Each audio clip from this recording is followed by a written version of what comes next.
one. Okay, we are recording now. So Jesse Hassinger, are you on the phone yet? Let me see if I have a call-in user for you. You know what, Jesse, I'm just going to do the introductions here just to save some time. So let's get started. Just before we do start the presentation, I wanted to make sure you all knew that you will be muted during the call, and we will have a Q&A at the end of the call where I will unmute all of you. If you do have questions during the presentation, please feel free to include them in the chat, and I will get those answered for you at the end of the presentation. So we'd like to welcome you to CommCon and also welcome John Cedar and Matthew Sanders. John earned his PhD from the University of Southern California. He's co-authored the textbook Persuasion, Social Influence, and Compliance Gaining, and has published over 50 articles and chapters. His research focuses on topics including deception detection, political aggression, and hospitality. Matthew Sanders earned his PhD from the University of Colorado at Boulder and is the author of the book Becoming a Learner, Realizing the Opportunity of Education. His research focuses on nonprofit organizations and student empowerment. Both John and Matt teach communication at Utah State University, and both are members of an author team that is overseeing a collection of gifts, great ideas for teaching students, that we're publishing for instructors next year. This afternoon, they're each going to present a gift from their classrooms, both of which will appear in the upcoming book. John and Matt, I'm going to hand it off to you now. Thank you. Okay. Thank you very much. We appreciate the opportunity to present these gifts for you, and we're grateful to for the upcoming book that's coming out, and hope that our audience today will be sure and pick up a copy of it. It's going to be full of some great teaching ideas across all kinds of classes, and we're really excited for it. It's been nice to put that manuscript together and see all the great work that people have been doing. So, and also would acknowledge our colleague Jennifer Peoples, who couldn't be on the call with us today, who has been an integral part of all of our work that we've been. So I'm going to start out with our first gifts.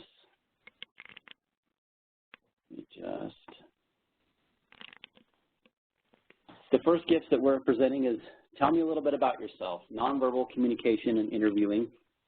And Jennifer Peoples was a lead author on our gifts for this.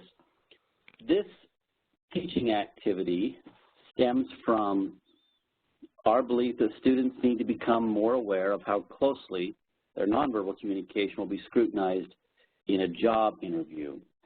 So I want to illustrate this with an anecdote of a student that we'll call Cammie. Cammie felt more than ready for her first job interview. To prepare, she searched the company, researched it online, practiced answers to common questions, purchased the right clothing, and yet when the big day of the interview arrived, she mumbled in her introduction, she tapped her foot nervously, she struggled to make eye contact, and at times seemed to be hunched over her resume. And although she was confident that she was perfect for the job, she failed to communicate it to her interviewer, and as a result, she didn't get the job. Many students find themselves in these kinds of situations when they approach interviews. While they expect questions about the job and how to do that job, they're much less aware of the extent to which their nonverbal communication will be scrutinized, and that limits them. And so we have put this together as a way that we can teach interviewing to our students in a way that maybe they don't usually practice it. The nice thing about this activity is we feel like it has a lot of flexibility and portability across different classes. The way we have done this one has been in an interpersonal communication class, but this could be used in a professional technical communication class, organizational communication class, or really any course where you feel like you want your students to spend a little bit of time learning about how to do an interview. So the objectives for this activity are for them to understand and enact different types of nonverbal communication, We want them to practice critical analysis and constructive feedback and to recognize how the various types of nonverbal communication come into play during interviews. Now let's walk you through the explanation of the activity. So this can be done. A 50-minute class as a straight activity. If you have a 75-minute or longer class period, you can incorporate with a lecture or discussion of a reading on nonverbal communication and nonverbal cues. But it should be done after the students have done reading and had discussion and learning about nonverbal communication.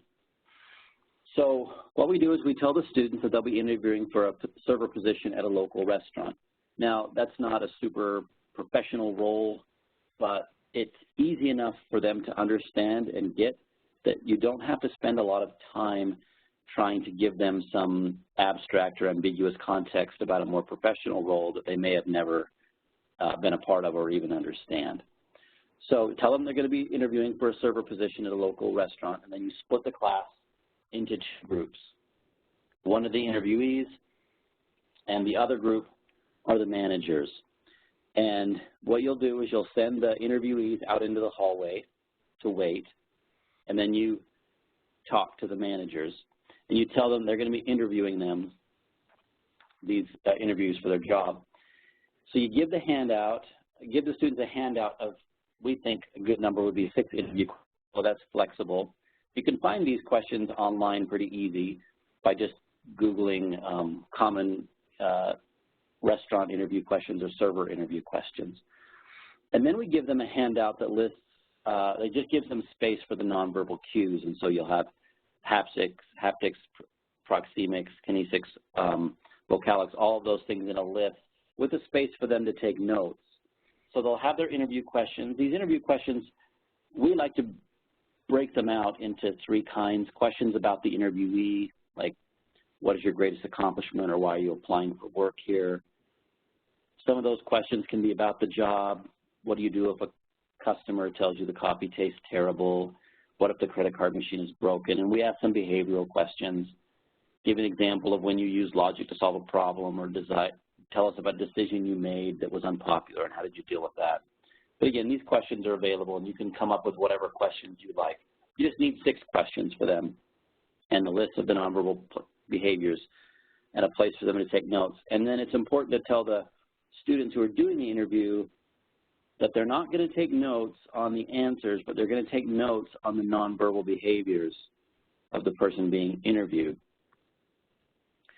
So when that's all set up, have your interviewees come back in the classroom, have the managers spread out with a chair across from each other, have them find a manager and sit down and interview for 10 minutes and take those notes on the nonverbal behaviors. After that 10 minutes is over, let the manager finish any other notes about the nonverbal communication. And then you have a switch. Send the managers out and have the interviewees move into the manager role, tell them the instructions, and then have the managers come in now as interviewees and do the same thing. One way to shake this up a little bit is to use a different set of interview questions so that the managers aren't anticipating that. But then you roll through and give them a chance to do the interview, and so you've had both groups go through and do the interviewing activity. So interestingly, when students are out in the hall waiting, we get reports that they're nervous and they feel kind of silly, that they're feeling nervous about a fake interview, but there's something about it that makes it feel a little bit real or a little bit nerve-wracking. So we feel like there's some good reason why these students will feel like this is a good context. And then, of course, the best part is debriefing this activity with the students. So I'm going to walk through a number of debriefing questions. Certainly there's more that you could think of, but these are some good questions that really get the discussion going. You know, now that we're done with the interviews, are there any types of nonverbal communication that are unclear to you? This is a chance for them to use the experience of the interview to ask questions. You can refer those questions back to the class, have them help you answer and clarify anything that might still be unclear to the students. Then we'll talk about which was the most difficult aspect of nonverbal communication to control as an interviewee. Why do you think that is? This makes for a nice discussion about how well we can control our nonverbal communication and what that's like as they experience it, which is always a good way to do that. As the interviewer, what nonverbal communication stood out to you as a sign of nervousness? And if nonverbal communication didn't reflect positively on the interviewee, what can be done to practice, control, or mask that in an interview? They're also great questions to help them understand how nonverbal communication is communicated and perceived, and the difference between intent and impact of their communication. So that's always a nice way to roll through that. Another set of questions: what types of nonverbal communication showed confidence? How would you change your physical appearance if this were a real interview for a more professional job? How would you know what's appropriate and what's not? Again, a nice way to connect all these things together and help them talk about their experience, how they saw that, and then the differing perceptions among students about what they thought was nervousness, and maybe somebody else didn't think it was that way. As you debrief these kinds of questions, there's some additional discussions that you can do that go deeper depending on the class and what you've covered. But you can talk about how you can communicate power nonverbally and the implications of that. Some fun discussions turn out to be discussions about gender and culture, how women communicate power differently than men, and then also intercultural considerations like chronemics, for example, in different cultures use different times. When is it late for one culture versus another? But any kind of broader themes that you're using in the class work out nicely to frame this interview activity. We've had good experience with it. The students find it to be somewhat realistic, and the experiential component of it allows them to connect to their own behaviors and think carefully about the interview context, which is beneficial to them as they apply for jobs. Both simple jobs like they try to get in college, like being a server or a janitor, and the kinds of professional roles that we hope that they'll take when they graduate. So that's our activity on interviewing. It will be part of the book, and it's a great one. All right, so John, I'm going to pass it over to you, and you can run the exercise on whatchamacallit. Okay, terrific. Thank you, Matt. I also want to thank you all for joining us once again. I also wanted to say thank you especially to Katie and Jesse for guiding us through this process. And let's go on to the activity now. So if you look at it, when you think of using the term whatchamacallit, you're obviously trying to think of a name for something. And that's what this exercise is all about, is coming up with a name, but instead of a I can't think of a name, it's let's try to think of a name. As you can see from the cover sheet here, the purpose of this is to teach students about how to understand the power of symbols. So one way that you can start this exercise is by asking students to think about names and how they think about names. So oftentimes I'll start the exercise by just picking a student in class and saying, what do you think of your name? I ran this exercise this week. I have a student named Daria. And Daria told me, I really like my name. My parents thought a lot about what to name me, and it's meaningful to me because it's unique. I had a student named Steve who's not crazy about his name because he says it's very common, but it's meaningful because his parents thought of it. So so after you get students warmed up that way, and you can talk a little bit about, well, sometimes it's fun to ask them, what do you think of this person's name who's already in the class? If you go to the next slide, I like to ask them what they think of these names. So Dweezil and Moon Unit, for people who might not know Frank Zappa, the singer-songwriter. He had 3 children. I don't know the third child's name, but he named them Dweezil and Moon Unit. So I asked students what they think of this, and then the next slide also is a name. This was a name that a Swedish couple named their 5-year-old child who had been nameless up to that point, but they were told by the government they'd have to pay extra taxes if they didn't come up with a name, so this is the one they came up with. Anyway, so usually I ask, what do you think of these names, Dweezil, Moon Unit, and whatever, I don't know how to, I'm not even going to try to pronounce this one, but oftentimes students just think those are wrong. Those are wrong names. And this is a good time to talk about the nature of symbols and the fact that symbols are arbitrary. They're not necessarily connected to anything. So anybody in the class could have been named Dweezil or pencil sharpener or chair or whatever. But in a way, they are wrong, students oftentimes argue, because of the meanings are in people, not in the symbols themselves. And because of that, people interpret meanings subjectively. And so this is a good way to lead to the topic of connotations, right? So let's go to the next slide. What I like to do now then is say that, companies know about connotations too. Every year there are 500,000 new companies. A lot of times this exercise appeals to students because many of them are thinking of starting their own businesses. So I like to say that, it's not just people we name, it's companies we name also. And the name you pick for your company is very important. So I picked out some company names that I like and then some company names that I don't like. And what you're going to see in the slides that follow are just some examples. So look at this first one for just a second and think to yourself, do you like that name or not? All right, so I asked my students about this name, and most of them like this name, and when I ask why, it usually has to do with their experiences with using Twitter. And so we can talk about connotation that way. A lot of times the connotations you come up with for a symbol are based on experience. But some students say they like the name just because it sounds cute or fun. Some students say they actually don't like the name because of positive or negative connotations. But what I do like to explain is that people spent quite a bit of time trying to come up with a name for this company. So, for example, the people who came up with the name Twitter had originally, Twitter had almost been called Twitch or Jitter. It was based on the vibration that your phone makes when it gets a tweet, right?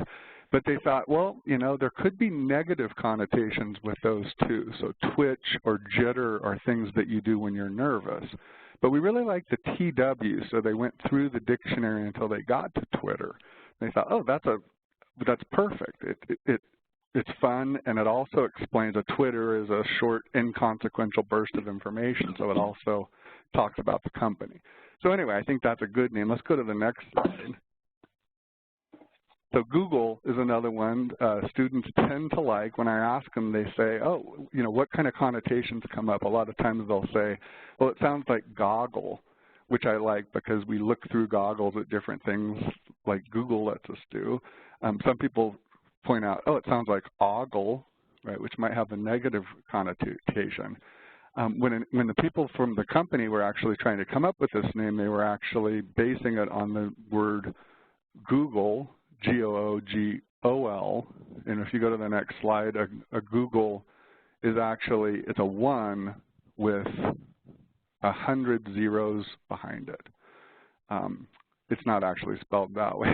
That's just a play on it. But anyway, the idea behind that is there's kind of an infinite nature to Google, right? You can explore just about anything you want to via Google.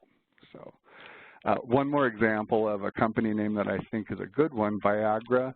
One thing that you can explain to students is that people make a lot of money naming companies and products. There are companies that name companies. And so my understanding is that the people who came up with Viagra got a lot of money for doing that. Sometimes people are paid upwards to $80,000 to come up with a name. Here it's no accident that the product is named Viagra. It's supposed to have connotations of vigor and then also Niagara Falls. So let's go on to the next slide. I'll have you look at this for just a minute and try to think about what are the connotations that come up for you with this company name.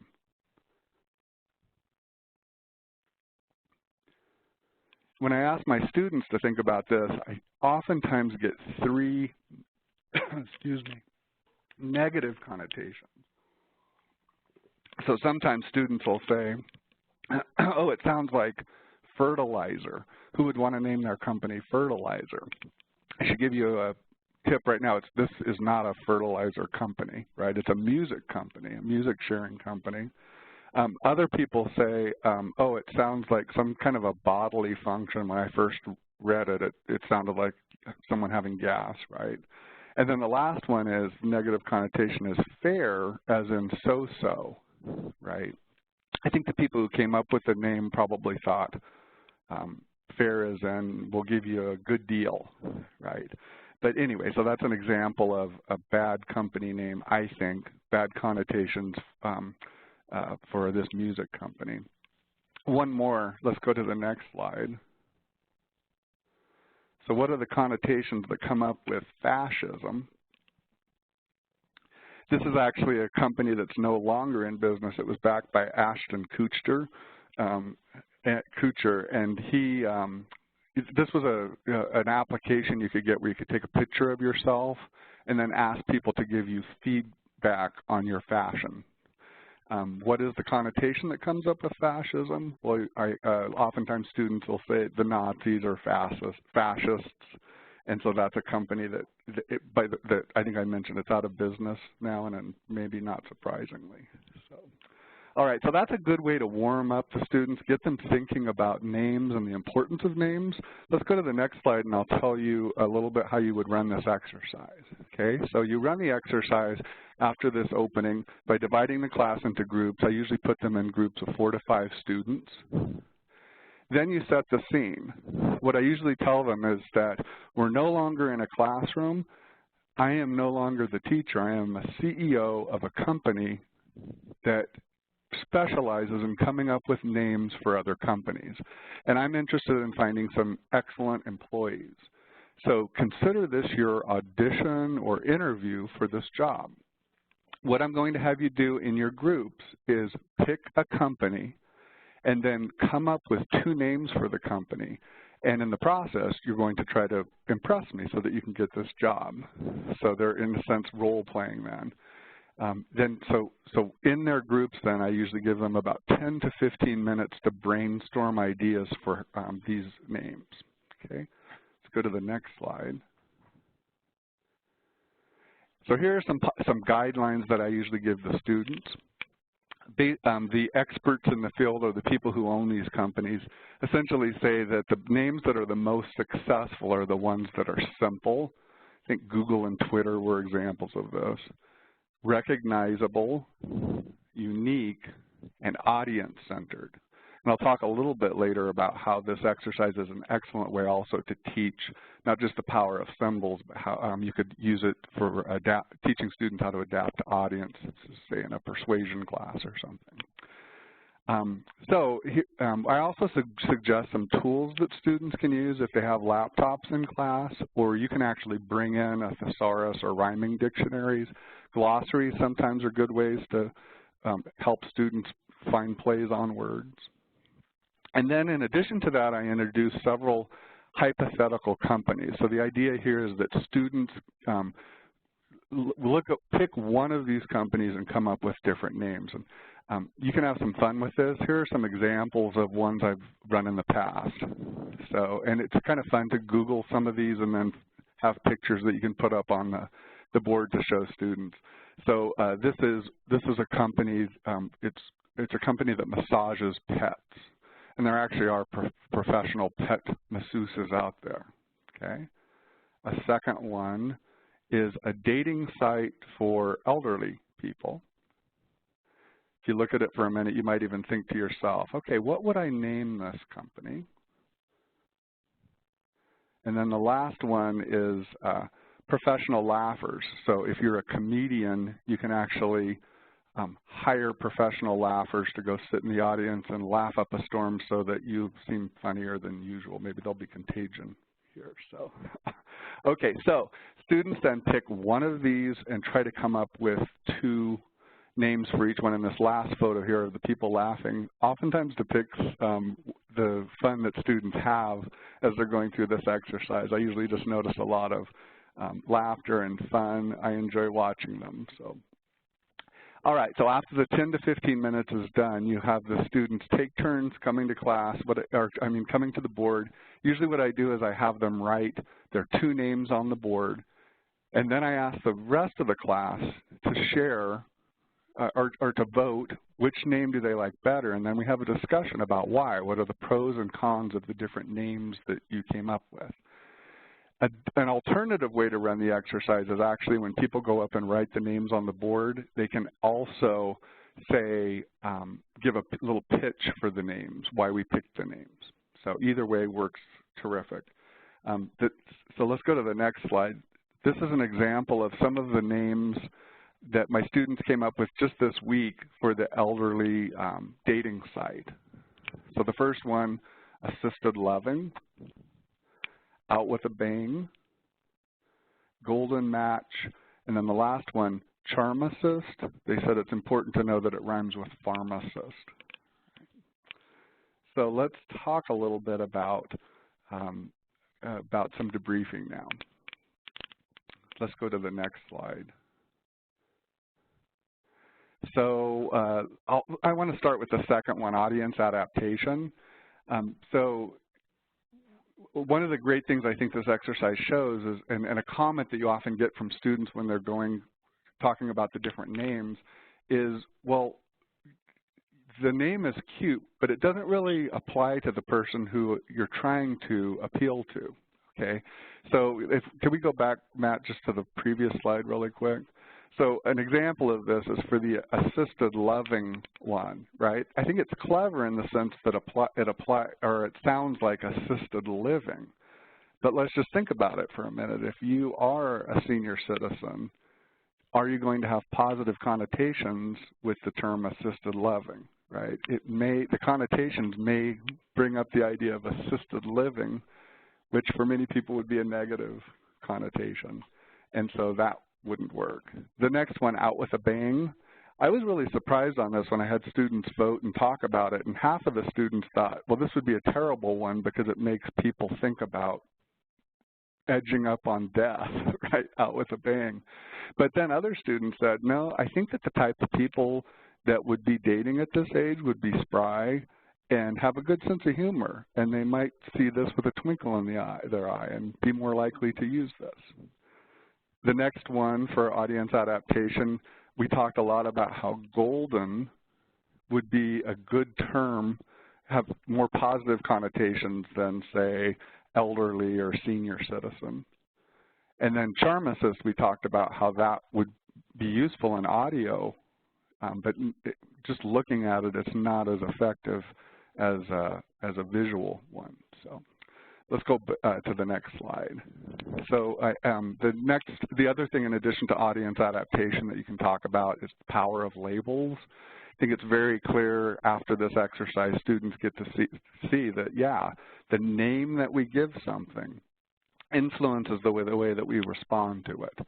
And they'll also see, going back to connotation, that the perceptions that we have of a label vary drastically from person to person. So some students like a label, others don't. And then finally, if you talk about the Sapir-Whorf hypothesis, I think this is a good way to talk about how the way we label things influence people's perceptions of things. And then, of course, in turn, perceptions influence actions. So that would be important to companies. So thank you for listening. I think that's it for me. Great. Well, that was a really awesome session. Thank you so much, Matt and John. I'm going to grab the ball back from you, and then if anybody has any questions on the phone, I'd love to hear those now. So, yeah, I had a couple in the chat, but they were more comments from Jesse and Jennifer. Jennifer let us know that Ahmet and Diva are the other two Zappa kids' names, just in case anybody was curious. Okay, good. Good to know.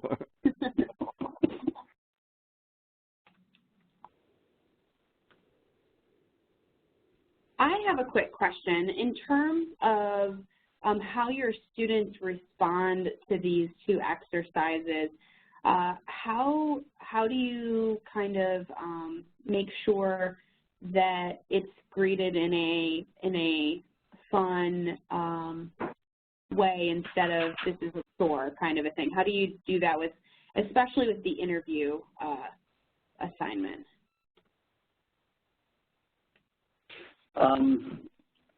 What we typically do is just say, look, we know this is not a real interview. This is just a way to practice. And I think they don't mind kind of taking a shot at it since there's low stakes.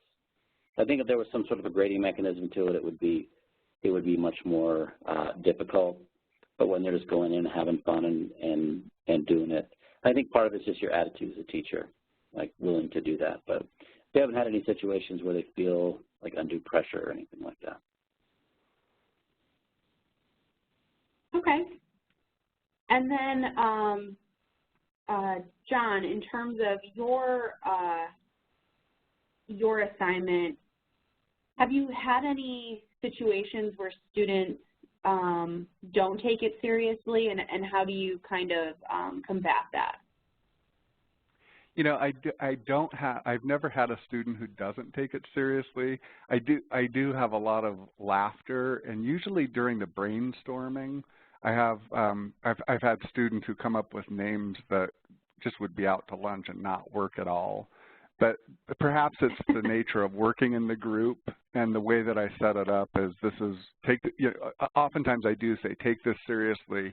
We're doing a role play here. Pretend you really are trying to get this job. And so I haven't had that problem. I suppose if that did emerge, it probably varies from teacher to teacher. I have the way I teach is it's okay for me to tease students, but I imagine afterwards I would give a legitimate critique. So I could say to students, let's as long as we're looking at this, let's look at the pros and the cons of this. And okay. I guess so. That's good. I do have a question for the two of you. Did you workshop these ideas in your classroom, or did you start using them more or less fully formed? Matt, did you want to go first? I'll go ahead, first. Matt, since Matt went first last time.